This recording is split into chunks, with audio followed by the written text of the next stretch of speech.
Hello, everyone. I'm David McCary, your Assistant City Manager. Can everybody hear me okay? All right. Greetings from the City Manager's office. And thank you all for attending our very first SA Climate Ready Town Hall event. You're making history. I wanted you to know that. So today you actually had a chance to hang out with all of us and hear of the many projects that are going on in San Antonio to address climate change. This morning, you heard from our mayor, Ron Nierenberg, sharing with us just how proud he is of the commitment San Antonians are making toward a sustainable future. At lunch, many of you also had an opportunity to see the one-on-one with Chris Wheat and Doug Melnick. That was exciting and enlightening at the same time. So for this particular town hall event, our professionals include our Office of Sustainability team. Yay, go sustainability. And also from our climate advisors from the American Cities Climate Challenge. Yay, advisors, thank God for you. So it's important that I reiterate, it is important for us in the city for you to understand our commitment in tackling this complex but essential issue. And we all know that public engagement is so critical. Our multifaceted climate plan provides that roadmap. Oh yes, we're taking a journey. I want you all to know that. And it's going to be an exciting one. But most importantly, we want you to stay engaged and allow us to continue to engage the entire community to hear about what's important to you. So we greatly appreciate that from you. So we're going to go ahead and get started. I would love now to introduce you to our Deputy Chief Sustainability Officer, Julia Murphy. She will be your moderator for today. Julia, take it away. Thank you so much, David, and welcome everyone. We're so glad you're here. This evening, you'll be hearing from project managers and subject matter experts who are helping to implement our first climate plan. And we just want to take a minute to shout out all the people who have contributed to this event. They're very committed and they're very talented individuals in San Antonio. And we feel so fortunate to have partnerships with all of them. If you'd like to learn more about anyone that's speaking tonight or anyone that you watched in the videos earlier today, please go back to the sanantonio.gov/climate forum webpage, and you'll find a list of biographies of everyone who was participating, as well as a number of organizations who lent their expertise and their media to this event as well. We're also going to be drawing 3 raffle prizes tonight, so stay tuned for those. If you are a lucky winner, we will be getting in contact with you early next week to figure out how you can claim your prize. So stay tuned for that. Also want to let you know that tonight's questions were crowdsourced and pre-submitted prior to tonight's event. However, we will be watching our Facebook feed, and you are welcome to keep submitting questions even after this event. And we have a special email set up for that. And that email address is saclimatereadyforum altogether at cegroupinc.net.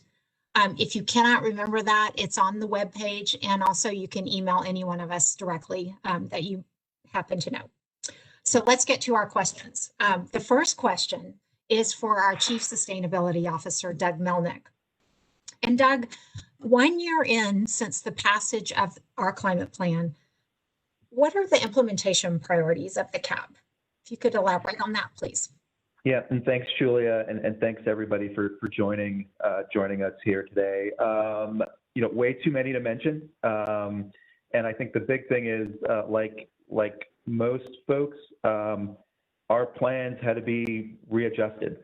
Nobody would have expected this year that we had, but COVID-19 really threw us a curveball. And I think, for example, today's event was intended to be this fantastic in-person celebration at the convention center where we could meet with all of you and have conversations, but we shifted to a virtual format and one that is designed to provide as much flexibility for everyone who may be pretty tired of sitting in front of a screen for 6 hours. And so we're hoping that this format has worked for everybody.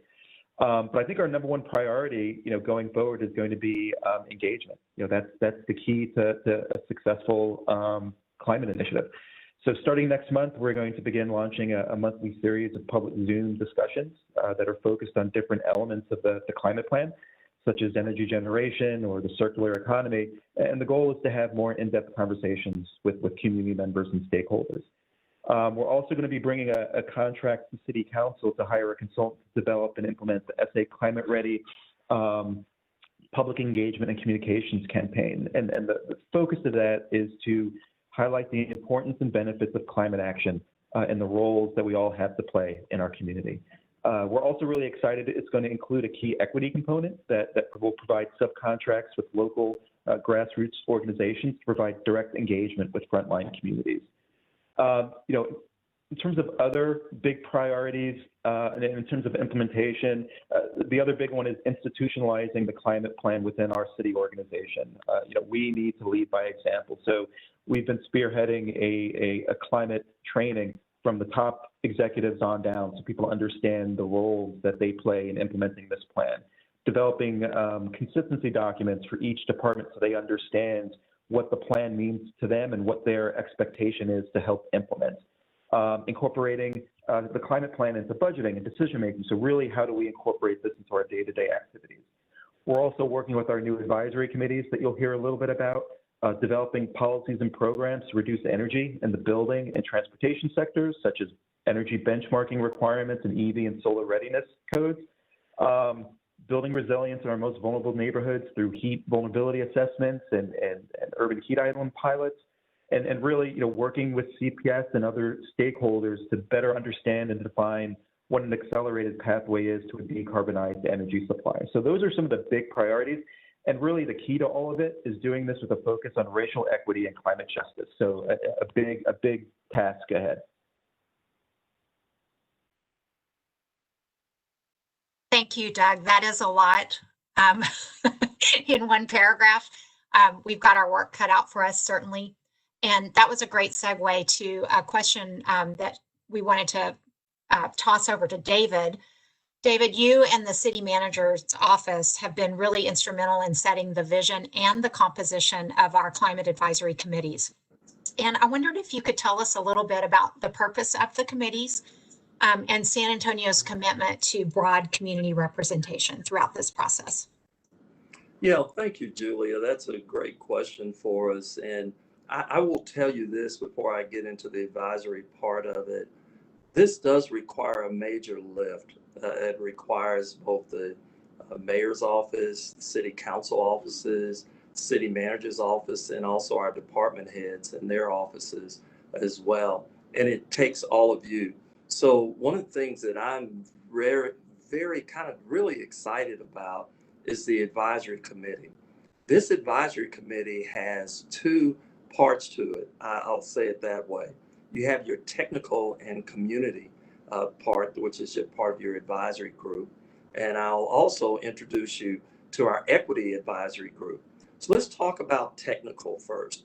That technical group, you're looking at about 24 professionals as a part of that, maybe 17 are at large, so to speak. And those that are at large are also a part where there's 5 that are a part of the organizational structure, as well as you have one that is pretty much your, I call it your collaborative effort, Southwest Research Institute. So that's just part of it. When you look at it, we're looking for the advice of those professionals.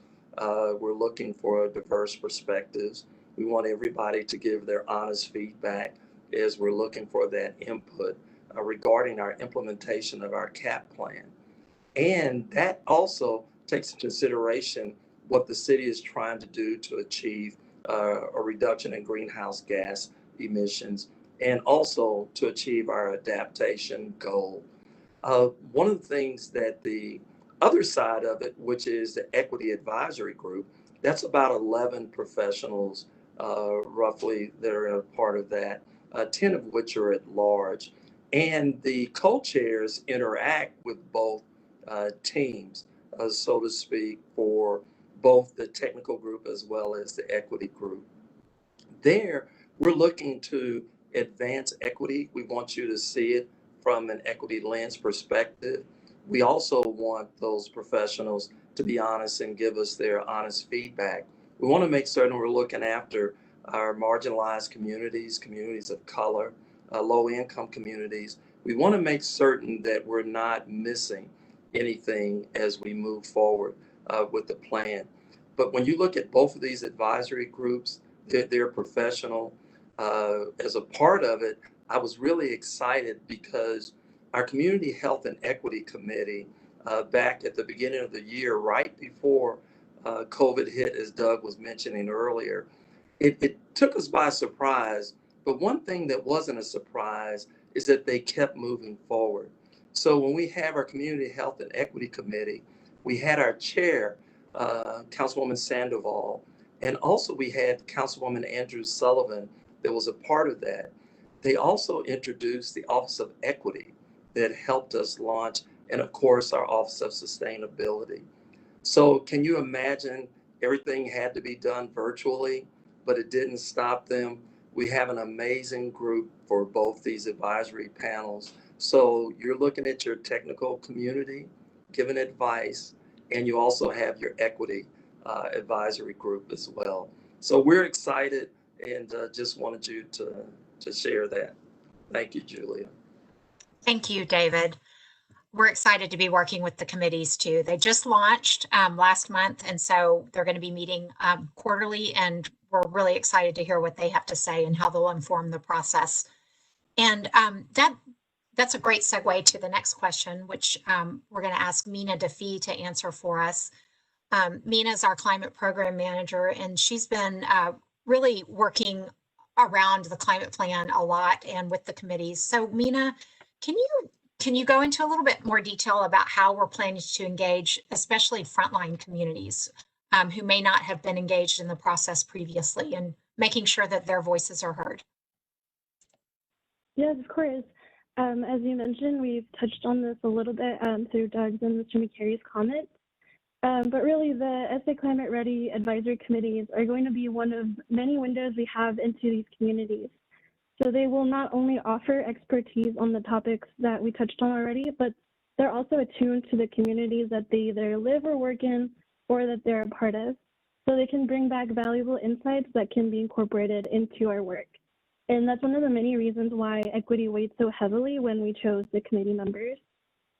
And the other big way that we're engaging frontline communities is through our communications initiative. There's, again, a heavy emphasis on equity on that one. And an example of that is that we're requesting for all communications to be created in both English and Spanish. And we're also asking to be able to push out any kind of materials that were created through digital mediums, so our social media channels, but also traditional mediums like print, radio, and TV. And more importantly, part of that funding is going to go to subcontractors. So these are going to be a couple of organizations that will conduct grassroots stakeholder engagement. And within that context, we want to specifically target engaging neighborhoods and communities that are traditionally seen as either underserved or hard to reach, which oftentimes crosses over into including those that will be the most impacted by climate change, as we all know. And finally, we're hoping that next year we can actually go into the community and talk to everybody in person. So keeping our fingers crossed, but those are the main ways that we want to reach out to these frontline communities. Thank you, Mina. And we are fortunate at the City of San Antonio to have an entire Office of Equity who we in the Office of Sustainability get to work with very closely and bounce ideas back and forth and get their expertise on engaging people and what the priorities are in San Antonio. So we feel very fortunate to have that additional support as well. So guess what? It's time for the first raffle drawing. And Mina, since you were the last the last one to talk, would you please draw or announce the first raffle winner, please, and tell them what they won? Of course, I'd love to. So our first winner is Emmanuel Odaimbo, and I am so sorry if I mispronounced that, but you have won a 40-ounce Hydro Flask bottle, and In This Together San Antonio mask, and a CPS Energy Conservation Kit, which was generously donated by our friends over at CPS Energy. And do stay tuned because we're going to be drawing 2 more prizes within the town hall. Yay, thank you. So now we're going to dive into kind of our areas that we've been working on through the American Cities Climate Challenge and in general with our team members in the Office of Sustainability. And lots of questions, lots of community work going on right now around transportation. It's a big subject. But John Bailey was with us tonight he's one of our climate advisors, and he's been doing a lot of work on the ground to look at ways of increasing alternative modes of transportation in San Antonio. So John, there were a lot of questions submitted about this. It's always a really popular topic. Can you, in a nutshell, kind of just describe our vision for alternative transportation? Sure, I will. And thank you so much, Julia. And I really want to start by saying, I really think the stars are really aligning in San Antonio for some great work to happen on transportation, not only to meet our climate reduction goals, but also other important city goals like connecting people to opportunity and improving our public health outcomes as well. So I'll mention a couple. I'm going to talk about buses and bikes. First of all, as you know, smack dab in the middle of a pandemic and a recession rather. Voters in San Antonio just voted to reallocate by 68% margin an existing 1/8 cent sales tax for VIA. That's about $40 million a year that'll go to VIA now. And let me tell you about a couple of things they're going to use that money for that are really important. First of all is just increasing the frequency of buses and getting more buses, and especially targeting those on routes that already get a lot of use. It seems really intuitive, but it really proven that the most important thing you can do to improve bus ridership is to increase that frequency and reliability. I mean, nicer seats are nice, Wi-Fi is nice, but really that frequency is really critical. So when you go to the bus stop, if a bus isn't there, without scrambling for a schedule, the next bus is coming soon. So that's really important. And also, as you mentioned about transportation being a popular topic, so many technologies are developed each year that are really kind of disrupting the system. And VIA has been a really early adopter to utilize a lot of those. And one is called mobility, and it's called VIA Link at VIA. And the pickle for agencies like VIA and places like San Antonio that are really spread out is that it's so expensive to take buses out to some of these low-lying, low-dense neighborhoods. And what a service like VIA Link does, it allows someone just with their phone, either call or their smartphone, to get a bus to come directly to their house and take them to the VIA Transit Center. So it more affordably lets VIA reach those places and also is a great convenience to neighborhoods like that. So this extra money will allow a dramatic increase in the amount of neighborhoods that can take advantage of that service. So that's buses. I also want to mention buses is that while VIA can help do a lot of the work on running the buses and buying buses, I think the city has a really important role to play in the streets and making sure the right-of-ways and making sure that we can find opportunities to provide dedicated lanes for transit, again, to make sure transit service more reliable and get past all that car traffic. And next, I'll talk about bikes really quick. I think the staff at Public Works is doing a lot of work on bikes now, much more in the past. And I think the way we've kind of viewed bike infrastructure previously had been sometimes just a stripe of paint on a road, sometimes a 6-lane road, stripe of paint saying bike lane. And unsurprisingly, a lot of people don't want to get on that bike lane because of all the car traffic. And what the city is doing now is looking at providing those places for a protected bike network, protected lanes, so that people don't have to interact with that fast moving traffic, and they're much safer. And when you do that, you not only get more people biking, and by the way, this is true in hot places, rainy places, cold places, you also get different kind of folks biking. I think what you see sometimes is hardcores, they'll bike anywhere. But with this protected bike network, you can get more women biking, younger people biking, older people biking, and it really makes it a much more equitable system for all parts of the city. So that protected bike network and especially connected. So we're connecting people from their door to their employment, from their door to the Greenway trails, et cetera. So that's really important. So I'm really excited to be here. Thank you for the question and happy to take others later on. Thank you, Julia. Thanks, John. That's exciting. I really hope that we are, able to put a lot of this stuff on the ground in the next couple of years. And another transportation, we've had a lot of interest in electric vehicles and our work around that. And I'd like to bring on Harley Hubbard, who's working in that space. And Harley, in addition to just our overall plan, which I know you're going to talk about a little bit, also, if you could just talk about some of the partnerships we're pursuing and work with TCEQ as well. Thanks. Oh, absolutely. That's a great question. And it's a question with a lot of answers because we have a lot going on.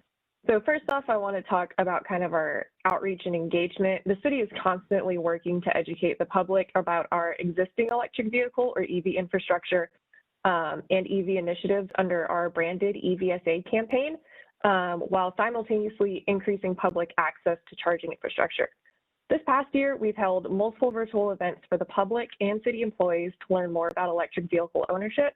Whenever it's safe to do so, we're super excited to keep building those partnerships with other city departments. We work really closely, like we discussed earlier, with the Office of Equity and the Office of Innovation.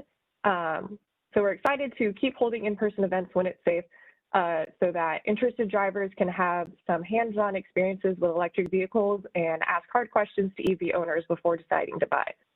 We've, through the American Cities Climate Challenge, have been able to conduct research and analyses to determine the most efficient path towards increasing equitable access to electric vehicle chargers. Thanks to these studies, we have a plan to efficiently develop and deploy infrastructure where it is needed most. Some pretty significantly sized areas of San Antonio don't have charging to electric vehicle infrastructure.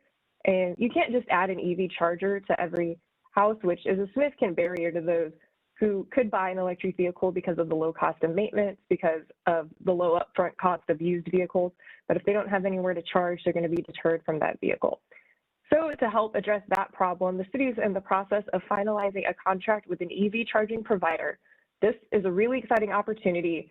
This contract will allow the Office of Sustainability to pursue grant funding from TCEQ to partner with this third-party EV charging company to install publicly accessible electric vehicle chargers on city properties throughout the city. And the best part is it's in a manner which is cost neutral to the city. This is thanks to this awesome contract and through grant opportunities through TCEQ. This is one of the projects we're most excited about because, as I was saying earlier, it directly addresses a very significant barrier to EV adoption. And we're super excited to move forward on this pending council action. One last thing about what we have going on inside the city. I've said we've had some education engagement events. We are also making strides within the city's municipal fleet, and we are lined up to welcome 19 electric vehicles to our municipal fleet next year. So a lot going on with electric transportation, a lot of work still to be done, but I think it's going really well. Thank you. That's particularly exciting because it achieves so many multiple benefits in San Antonio, not the least of which is reducing just in general air pollution. So awesome. Time for our second raffle prize drawing.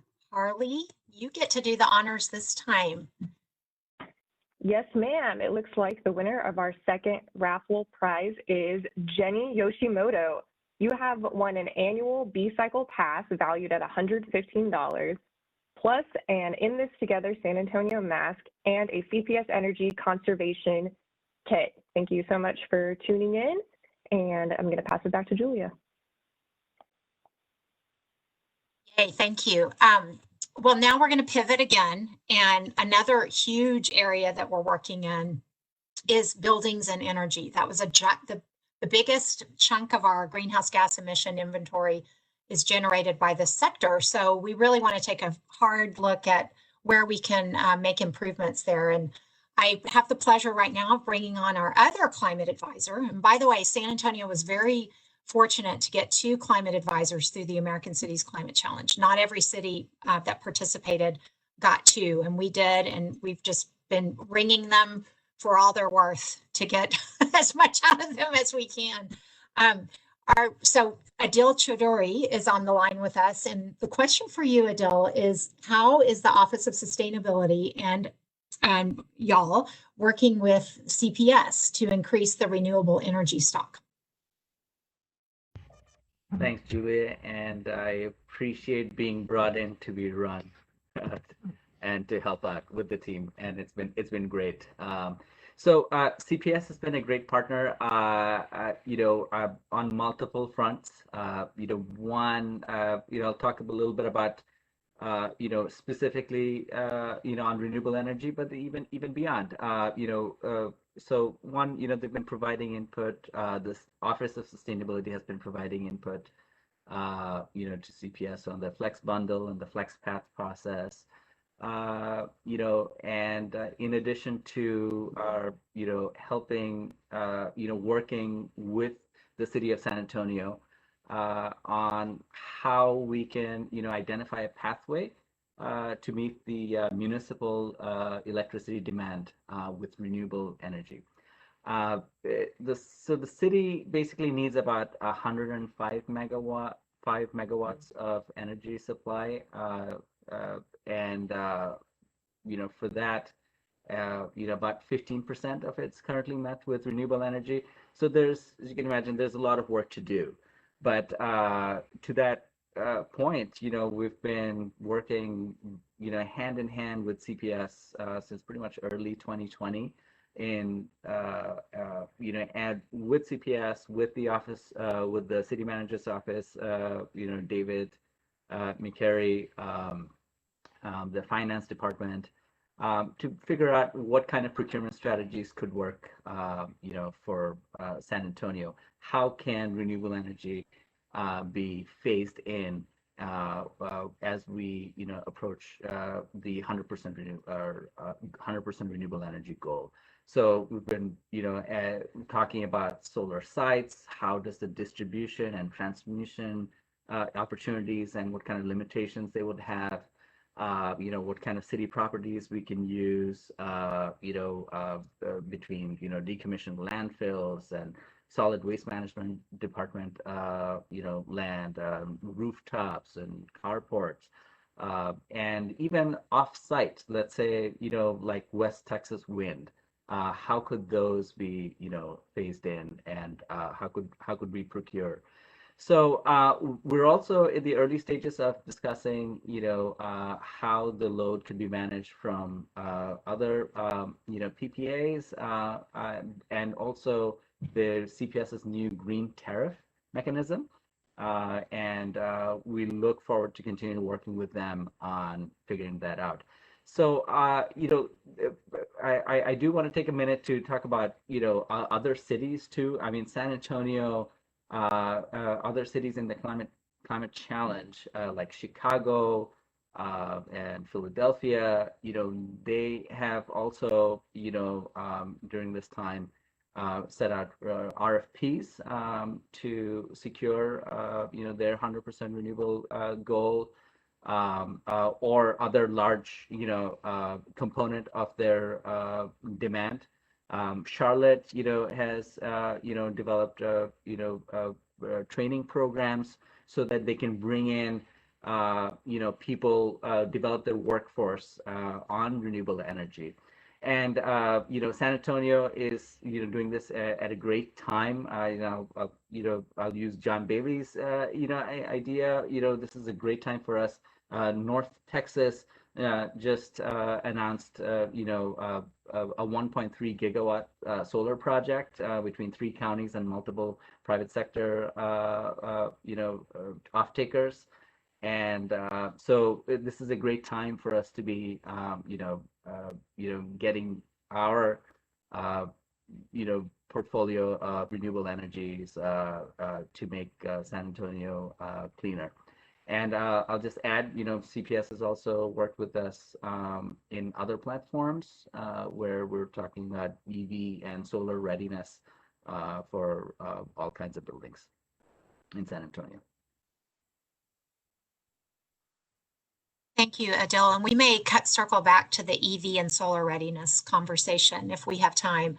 But I do want a big part of our climate plan is actually monitoring our municipal mitigation strategies as well, because the city is a large entity within San Antonio. And so we want to not only lead by example, but also, look at where we are and where we're going. So we have on staff Golda and Andra, who are our energy efficiency managers.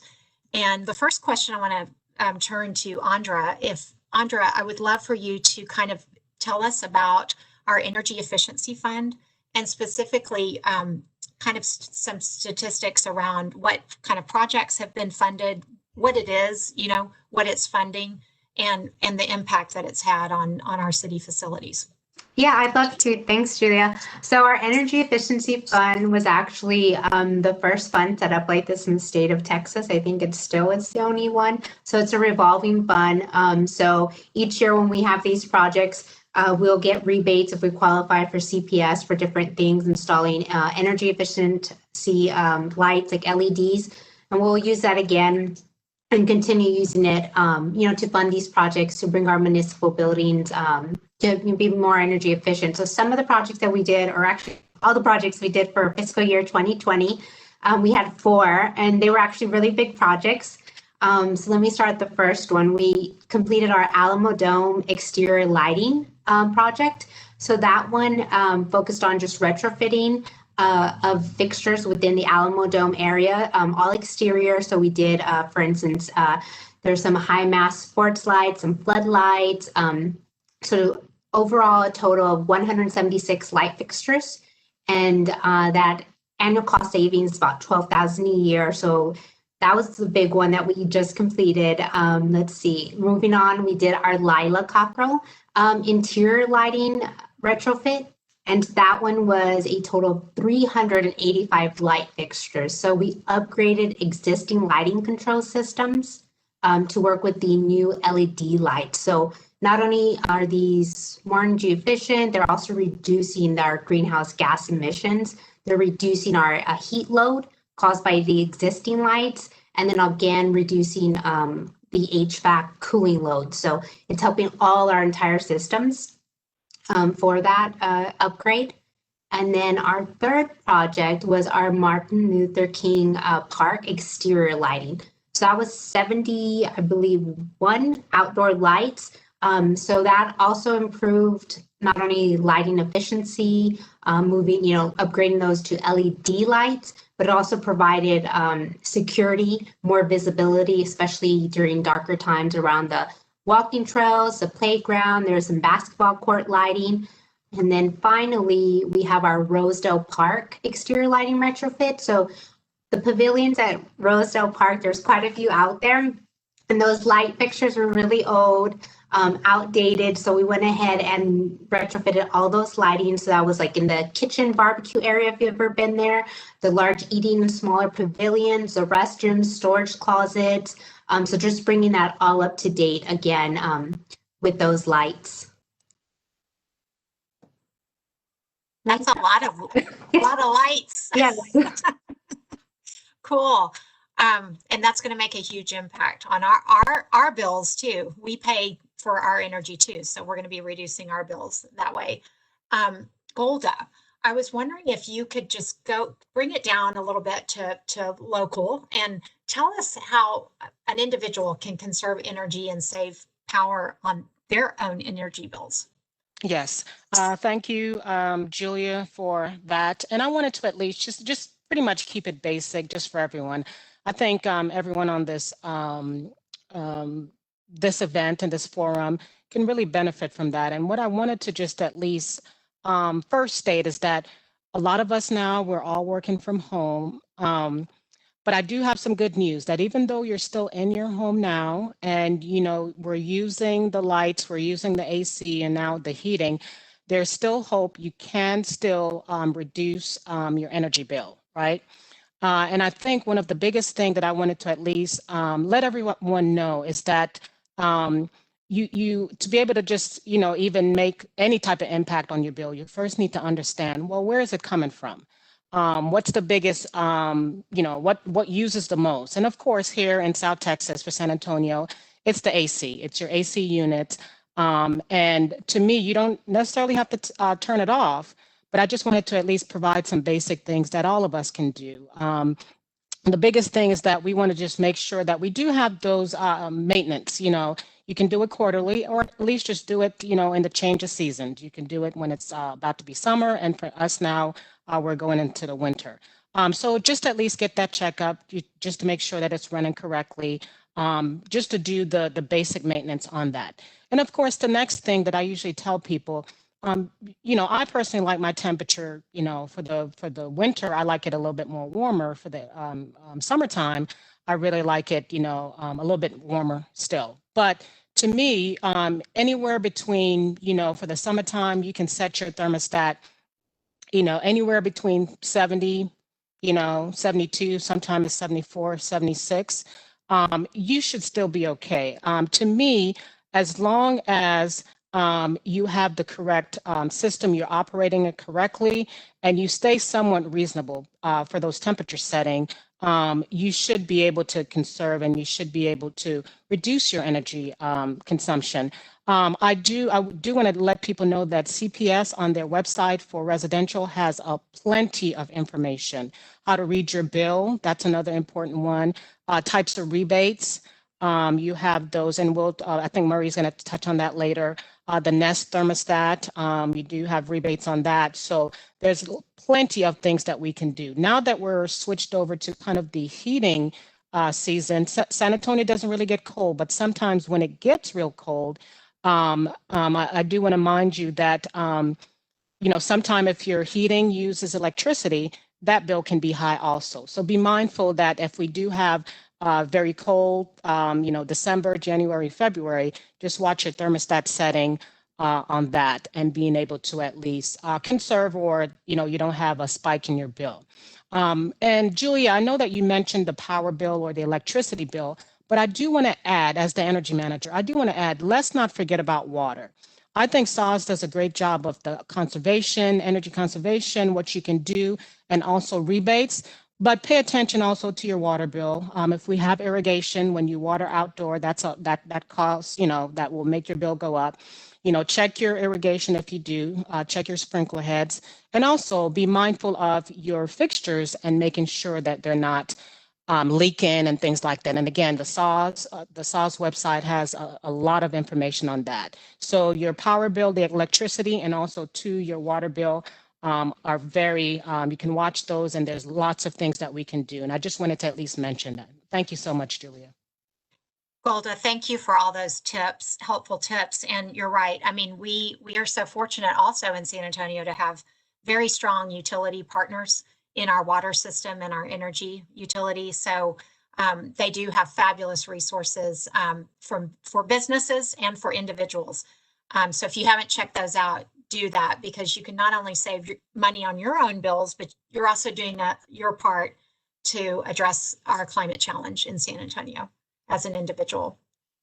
So another huge section of our plan that maybe relates to what we're doing to address climate change, whether we're going to have it change no matter what, it's going to change. So that's called adaptation. And when we may not get as much rain in the future overall as we even get now, we don't get a whole lot to start with, but when we do get rainfall in the future, they're predicted to be much more severe storms. That has been modeled in our climate plan, and we've already been seeing that play out across the country, especially along our Gulf Coast. So Murray, as our municipal sustainability manager, could you go into a little bit more detail about what we're doing as a city? One of our basic services is to look at what the impacts of extreme heat and flooding are going to be on our infrastructure. And then how are we prioritizing those improvements, and especially in neighborhoods that may be at most risk? If you could go into a little bit about that, that'd be great. Yeah, sure thing. I'm happy to talk about that. In terms of, heat and flooding, obviously those are the two biggest risks. For flooding, there's more developed solutions, and that's thanks to a lot of the great work that the Stormwater Division of Public Works has done and the San Antonio River Authority. What's more complex and maybe even more problematic is what heat will do in San Antonio. So if you imagined putting together a 1,000-piece puzzle and it's you and several other people, and you've got to talk and you've got to work together in order to kind of put this puzzle together, that's what it's like addressing heat and extreme heat in San Antonio. So for example, right now, there's really only three methods to really mitigate heat, and that's, trees and vegetation, cool pavement, cool walls, or cool roofs and green roofs. Technology may develop, but right now that's all we have. So if you're looking at those three solutions, obviously for trees and vegetation, Parks is taking the lead on the Compassion Tree Project. Development Services works on the urban forestry inventory analysis and where are the gaps in San Antonio. And then our office is combining all those data sets together for a heat vulnerability analysis tool, which will include equity indicators, the equity matrix, which will show the combined score of race and income. That'll be overlaid, as well as where are the hottest areas in San Antonio. So that's kind of, under trees and vegetation. If you're looking at cool roofs and green roofs, Neighborhood and Housing Services has the great Under One Roof program. But if you were to look at expanding the impact of cool roofs, the city may need to consider implementing or passing an ordinance which would mandate roofs be cool all across the city. It's something that Los Angeles has done, other cities have done to try to mitigate the impacts of extreme heat. In terms of cool pavement, we have been talking with Public Works about a pilot, and where would that be in San Antonio? Most likely it will be in areas that we have found from the equity matrix. So you can kind of see on the urban heat island, the hottest area, of course, is within the 410 core. And if you were to pull data from the equity matrix, you'll see that just east and west of downtown, those are the neighborhoods that have a combined score of 10, which means that for race it's a 5, for income it's 5. Those neighborhoods proportionally have more people of color and have higher levels of poverty. So those neighborhoods would be ideal for a pilot like that. And then throughout the year, the Office of Emergency Management, libraries, and parks, they get together to provide cooling centers for San Antonio, and that provides, a brief bit of relief for residents when it gets over 100 degrees. So there's a lot of moving pieces and moving parts, and that's why I say it's kind of like a giant puzzle, and we're all trying to put it together.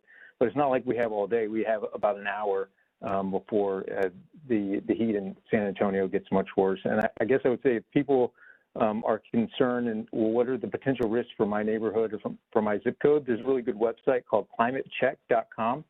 And you enter your address, and it'll say, okay, well, these are the risks based on your neighborhood. Flood may be a risk for you, extreme heat, et cetera. And so those are some other possible solutions. Thanks, Murray. And, actually, while we have you talking, a couple of questions have come in about solid waste and how we manage our waste and, prevent consumption or manage the consumption that we do have. And I wondered if you just touch briefly on some of the programs that the city has for both businesses and individuals to help out with that. Yeah, absolutely. For residents at the curb, you have the option to recycle and to recycle organics. And you can actually save money by downsizing your garbage cart and getting recycling and organics carts. For businesses, there's Reworks SA, which will recognize your business for performing well under certain recycling metrics.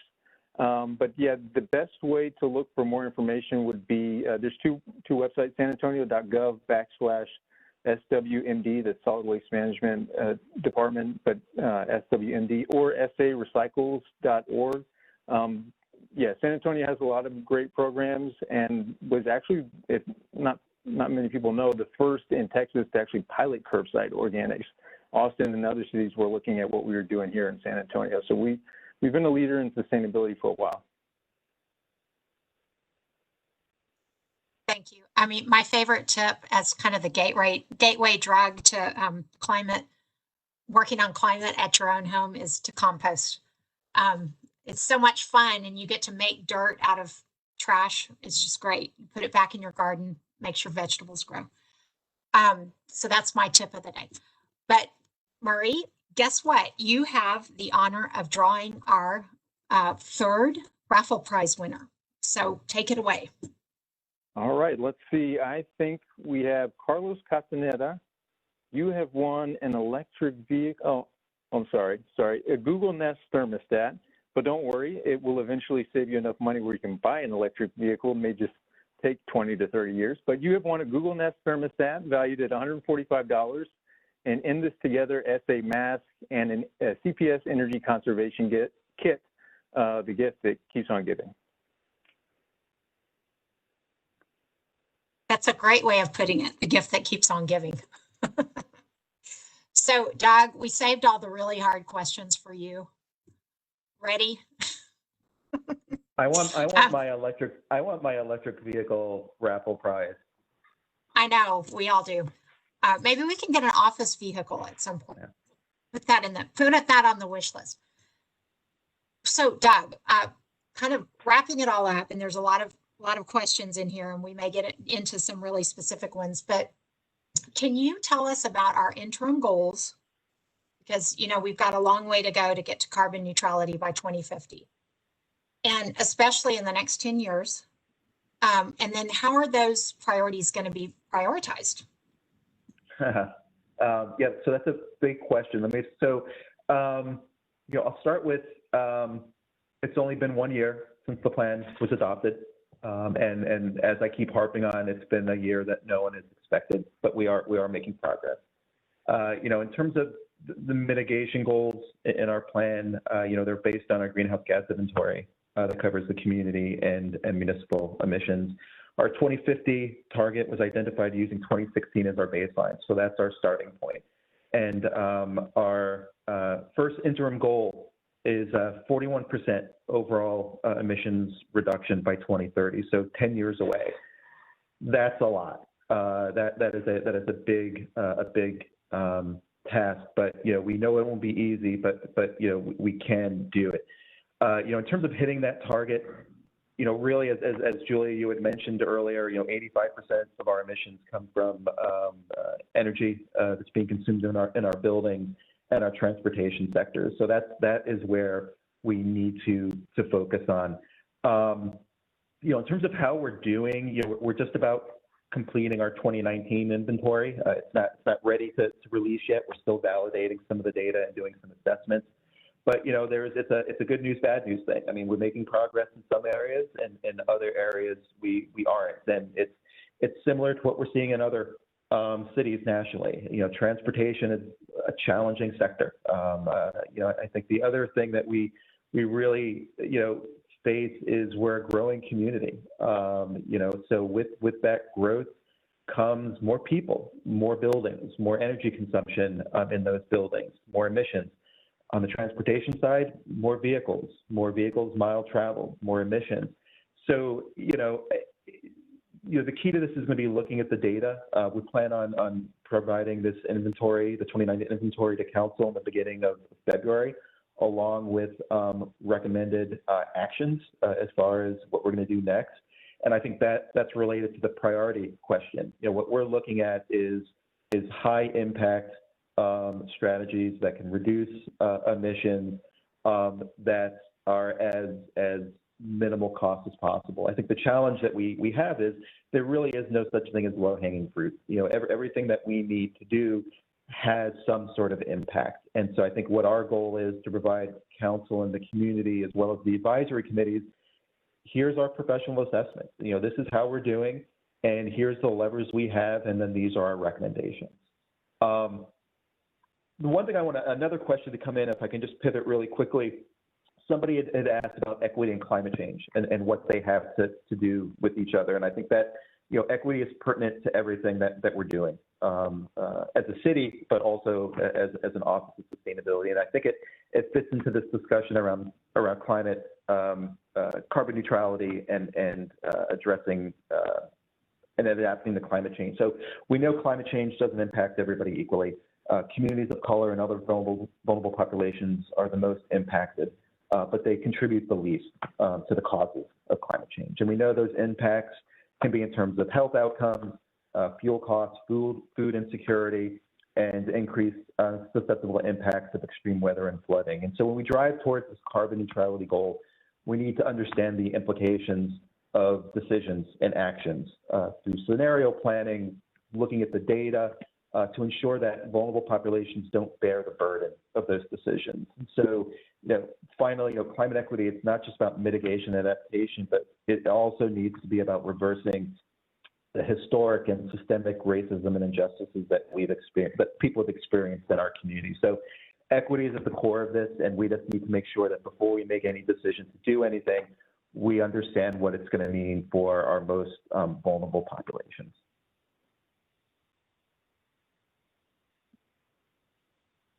Thank you for that. And if I could just follow up with one question, what in the early part of 2021, next year, hopefully things will start to get back to normal as we used to know it. What would be your top policy, since we can pass policy at the city? What would be the number one thing that you would want us to do? Yeah, I mean, I think what's on our radar right now, and again, we have the municipal sort of internal hat where we can make policy, and then community-wide. I think internally on the municipal side, we're very interested in looking at our fleet procurement policies. Over many years, we've been increasing the efficiency of our fleet through bringing on hybrids. Now we've been working with our Building and Equipment Services Department and some other stakeholders about, well, let's start prioritizing electric vehicles and making, electric vehicles more of the norm and the default as opposed to an exception. I think the other policy that we're very interested in pursuing and evaluating with stakeholders is benchmarking for large commercial buildings. When we look at other cities across the country that have done that, the basic act of making sure that private property owners of large buildings just do an annual health check on their building, understanding what their energy use is, using some free tools from the EPA, it drives energy savings, and it's low cost, high impact in terms of carbon emissions, and high impact in terms of return on an investment in terms of energy savings for the property owner and promoting green jobs. So I think we're really trying to find those things that are as low hanging fruit as possible, but are still going to have high impact. Triple bottom line. A lot of our initiatives achieve that. And so I think 2021 is going to be a really great year for implementation. Let's all hope. So I want to turn back to Mina and bring it back to individual action and empowerment. Education and empowerment is another huge bucket of strategies that we put in our plan, because we know that we need everyone to really understand what we're working towards, and then give them the tools to help their goals too. So Mina, within that context, can you give us a little bit more information about how people in San Antonio can get and or stay involved? Yeah, of course. We've said it over and over again throughout the town hall, but 2020 has been exceptionally different from other years. However, we usually post opportunities on how to get involved through our social media channels. So that's going to be Twitter, Facebook, and also Instagram. So make sure that you follow us on there for the most up-to-date updates. And we also publish a quarterly newsletter and annual report that you can get when you sign up through our website. And that's going to be sanantonio.gov/sustainability. These are also published on the actual website after they go out to the recipients. But if you want to be one of the first to know, make sure you sign up.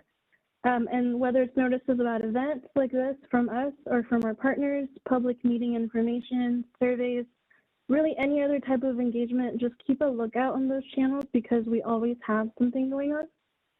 And lastly, I do want to mention that all of the videos that you watched today, including this one, will be on our website for the long run. So if you happen to not catch any of them, or one of them, or all of them, then you can come back any other day and watch them all.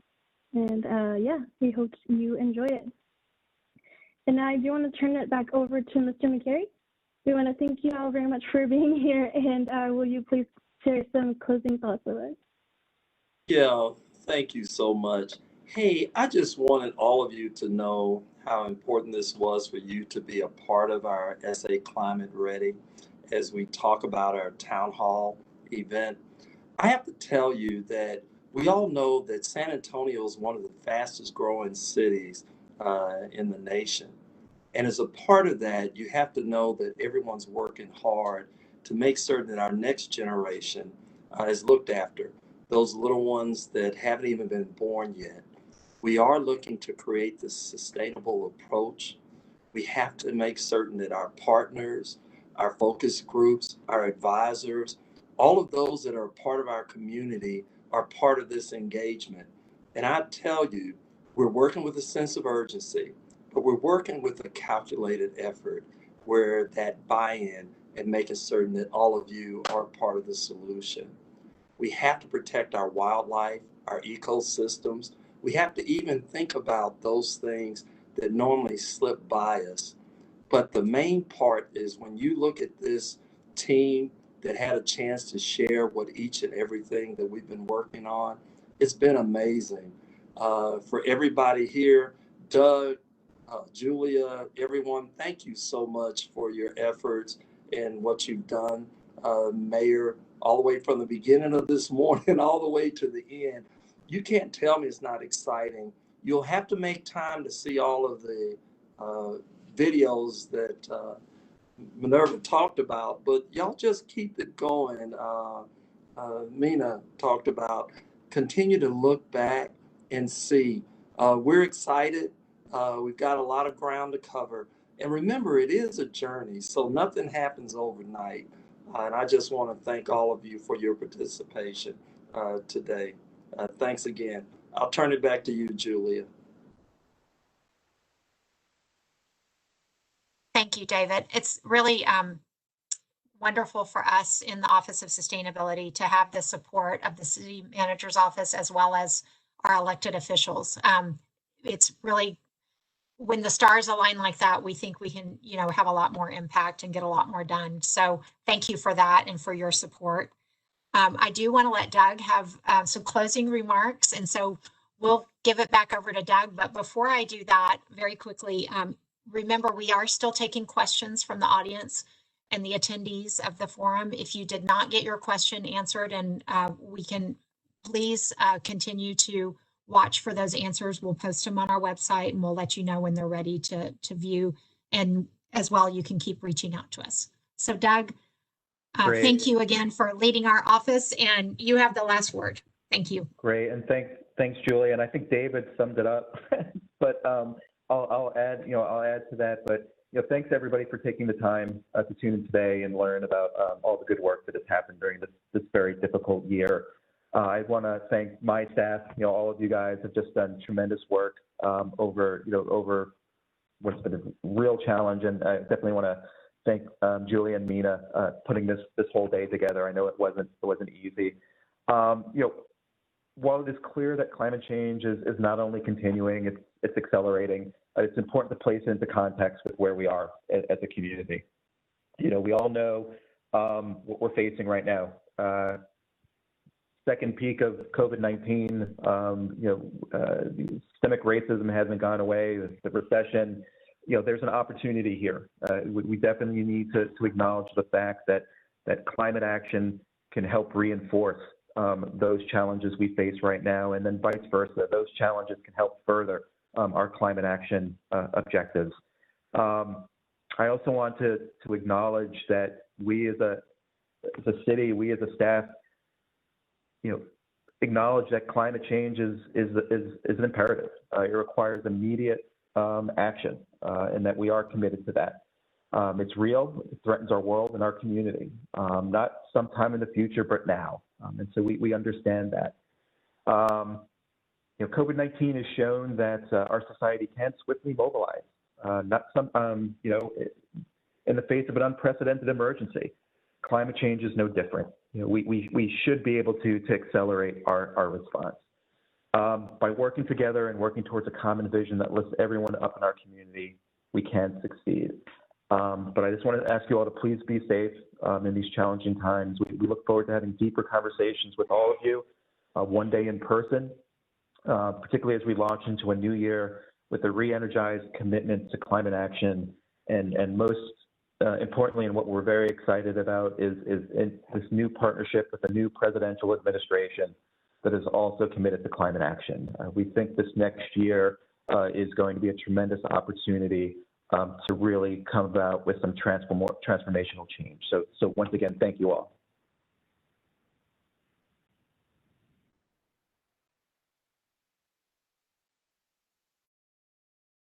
Thank you.